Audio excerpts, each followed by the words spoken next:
Last night, Thursday night at about 10:25 p.m., out in by Sherwood Terrace, deputies responded to a shots fired call. It was in the 31500 block of 71st Street of Salem Lakes. And what happened was there were 4 people in this small house. 2 suspects came to the front door, kicked in the front door. One of the 2 people, who I've been told is a Markeith Wilson, 20 years old, from Racine, opened fire on some of the people inside. 2 people were struck by bullets. The person who lived at the house was a Joseph or Joe Riley. He unfortunately passed away at the scene. And another female was also shot at the scene. The female was taken to Burlington Hospital. She was later taken up to Freighter. I was told she is in serious condition, and that's the best I have on her condition. The 2 suspects, it sounds like, got into a dark 4-door sedan, left. They traveled eastbound to the McDonald's area in Paddock Lake, and the drivers, and I don't know who the drivers are of that sedan right now, got them out of the car, left the 2 basically suspects at the McDonald's. McDonald's called in. This was only a few minutes after we were called initially. It's kind of a boom boom type situation, and deputies responded to the shooting location and then also to McDonald's, and we come to find out that the 2 people at McDonald's, those are our suspects in what is now a homicide. One is a Markeith Wilson, the other one is a DeMarco Hudson. He's 17 years old. Both are from Racine. We believe that drugs probably played a major factor in this. And both, at this point, I've not talked to investigators. It's a long night, and I did not talk to anybody yet since 2 o'clock, since I left the scene last night. The 2 suspects were shot. I think they were both shot in their torso. They were treated at different hospitals. They were released. One of the suspects still actually has the bullet inside of him. The other one, it went through him, but both have been released, and they're in custody. We are still looking for the black or dark 4-door sedan, and we're going through film at the different locations out there, trying to locate and come up with who the vehicle belongs to and who the other 2 people that were in the car. Because at this point, I have not heard yet that the 2 people that were in the car were actually seen at the scene, but we know that they did transport the 2 people. So when you say drugs probably played a major role in this, to what extent? Is this a situation with a drug dealer and someone buying drugs? Or? Don't have that answer. I'm going to believe that at least the person who is deceased, he was a drug user, and at this point, without giving any more information, I guess that we believe that drugs played a role in it. Whether it was a bad deal or what it was, I don't have that answer yet. We're still trying to communicate with the 2 people, the 2 suspects, and like I said, one of the witnesses is up at Freighter, one is deceased. One of the 4 people in the house initially, it was a female. She took off, she's not a suspect, but she took off running when gunfire started, and we have not been able to talk to her yet. So who shot the 2 suspects? I guess I'm confused. Maybe just me, but... I don't have that answer at this moment. Our detectives might. They're still really in the middle of talking to our suspects right now.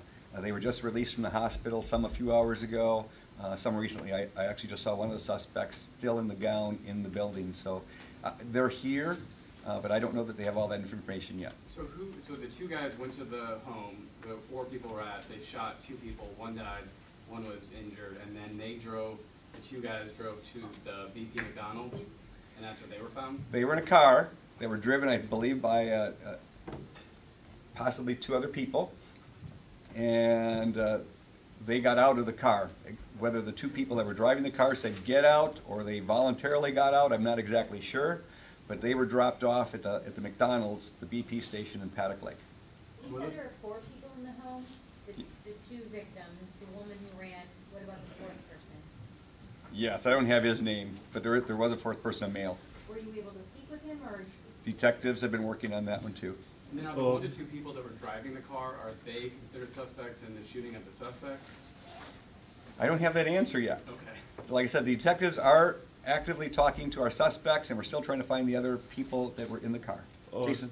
So let me get this straight. The driver dropped off the 2 people, and then the driver or drivers are still at large? Is that what you're trying to say? Yes. Yep, the vehicle, I know that they were able to pull up at least partial video last night quickly to come up and see what they had at the BP station, and they do have video of the vehicle. They're trying to get different camera angles to get the license plate, get descriptions of the people. So part of the things we're hoping for is the 2 people, what I believe to be 2 people, were to come forward and say, you know, rather than them being, I'm going to say suspects, we'd like to talk to them and see what they know about the situation. How were you alerted about the gas station? Who did I believe the clerk at the gas station had 2 people came in and they were bleeding and said they were shot. Can you spell the names that you have, the first and last names of the people you have? Sure. Markeith Wilson, Markeith Wilson, Wilson, and DeMarco Hudson, Demarcohudson. And how old is Wilson? Wilson is 17 from Racine, and, I'm sorry, Wilson is 20. He's from Racine, and Hudson is 17. He's from Racine. And one more time, the name and age of the victim, Joe? 23-year-old Joseph Riley, R-I-L-E-Y. Did he live there? Joseph Riley lived there. He rented the house. Did you say the name of the woman that was also injured? Did you spell her name? I did not spell her name. I don't have it here yet. No, okay, just checking. Do you have any more of a description of the vehicle besides black photo? Not at the second, I don't. The woman in serious condition, is she an adult over 18? It's a good question. I don't have that answer. I believe she was. I believe she was an adult, but I really don't have that answer. Have you ever been called to that home before, or made contact with the victim who was fatally shot? I don't know that. Is there any danger to the community considering that the driver or drivers are still at large in some ways? No, last night we really, as far as what we believed from within minutes of each other, we had the crime scene with the victims, and we also had the suspects.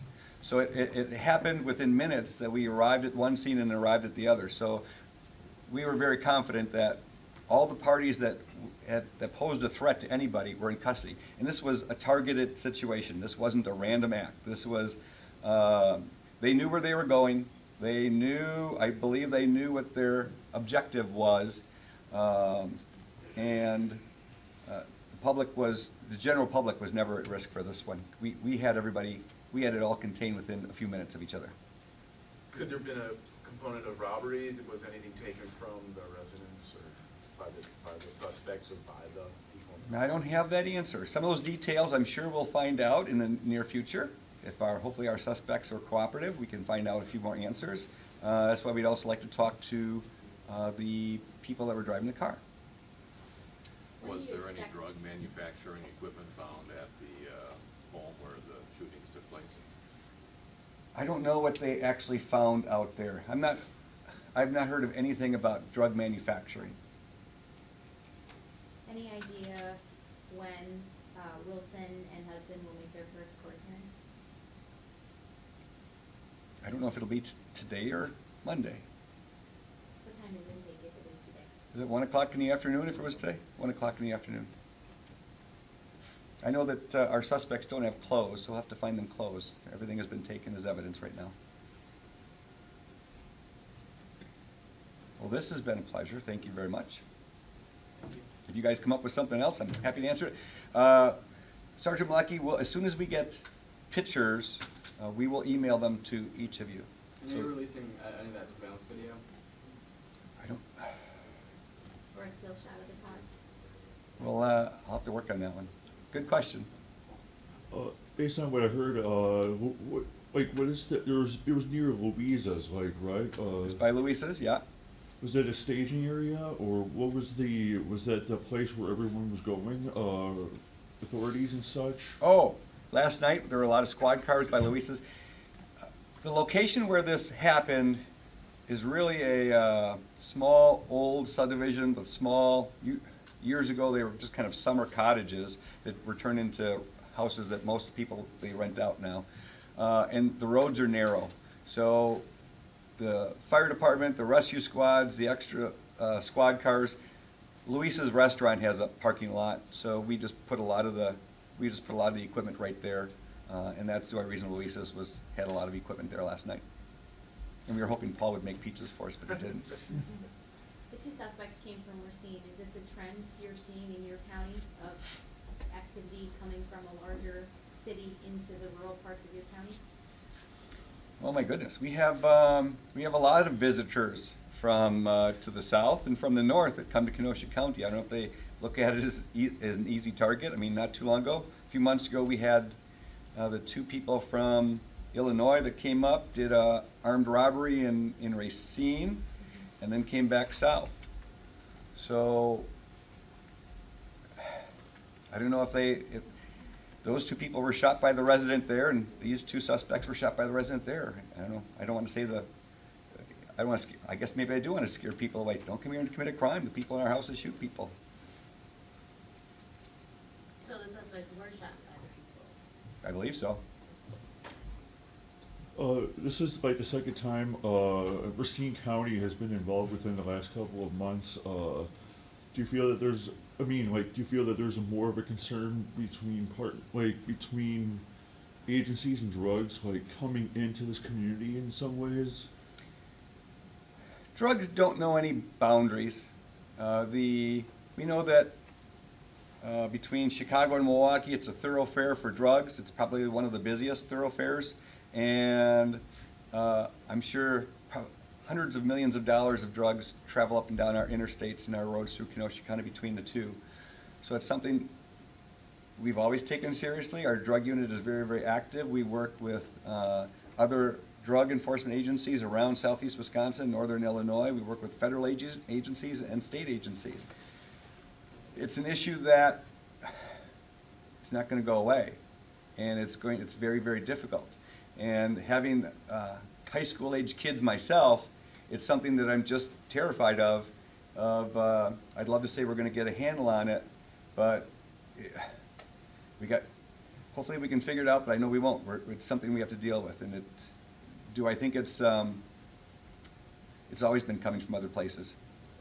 Do you believe that the people in the house responded and shot at the suspects? Yes. Oh, you believe that? Okay, that's what I was confused on that. All right. So then, is that the one person died, but then is there anybody in that house that's a suspect for doing that? Then are they? Wait, say that again. Are the people in the house all considered victims, or any of them suspects as well? I have not heard anything about the 4 people in the house being a suspect. But they did shoot the original suspect who came into the house? Initially, what I was told, and I've not talked to, since really 2 o'clock this morning, I've not talked to our investigators for too much more of an update other than I got the names. I believe our victim who's passed away, I believe he's the one that actually returned fire before he passed away. And again, the woman that ran that you've not made contact with, she should know she's not a suspect and that you want to hear from her? Oh, absolutely. Yeah, we have her name. We're just trying to track her down. Describe the role of, were there canine units out there last night? There actually was, but it was never used. It was just our canine officer was working and he came out to work. So he had a canine, but there was never a person on foot. There was never someone at large in the neighborhood. Like I said, this happened where we responded to the crime scene and we got the suspects within a couple minutes of each other. Did that come from inside the home, or did someone in the neighborhood call? Oh, that's a good question. Do we know that? Anonymous called it. We don't know who called it in. All right. But inside the house. Could you say that, Sheriff? Sure. The initial 911 call that came in was an anonymous call, and obviously I don't know who it came from, and I don't know that we tracked the number down.